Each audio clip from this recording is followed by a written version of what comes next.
The best advice to a small business owner, or for that matter, to a large business owner, is never stop thinking about how to delight your customer.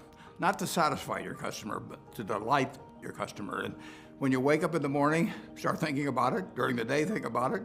At night, think about it, and then dream about it. And no company's ever failed that had millions of delighted customers. And you start with them and you get them one at a time.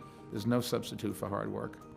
The best time you're ever going to have is when it starts out just you, and it'd be great if it grows into a wonderful, big, profitable company.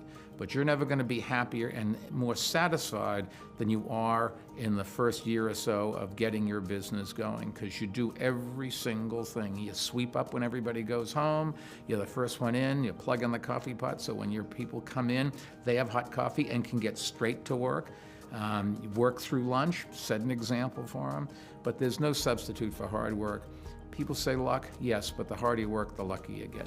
My advice to a small business owner or any entrepreneur would be not to be discouraged if the business you end up with is not the one you started out to pursue, because so often you encounter difficulties, you encounter failures, and the important piece is to learn from each of those very quickly and to pivot and to move on to the idea that works.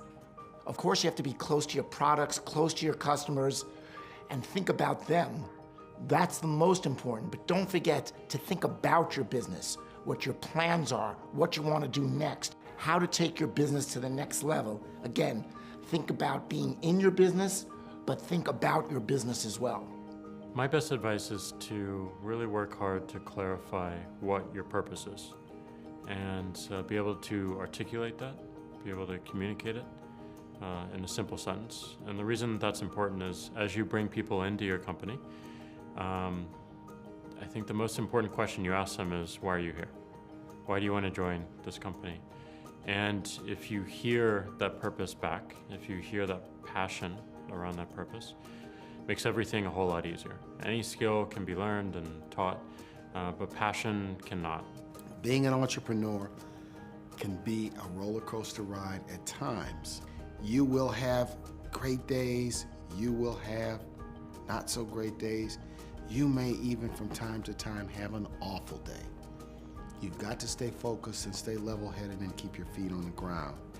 Companies that do well at some level, even though it may not be written down on a piece of paper, need to have kind of a clear strategy of why they're different, why they're adding value, why they're producing something special that customers need and that they're not getting now. So I think if there's a clear sense of strategy and you can get all the people aligned around that, then you get a lot more power than if you're just scrambling and working harder and harder and without that clear direction. So that's my one piece of advice.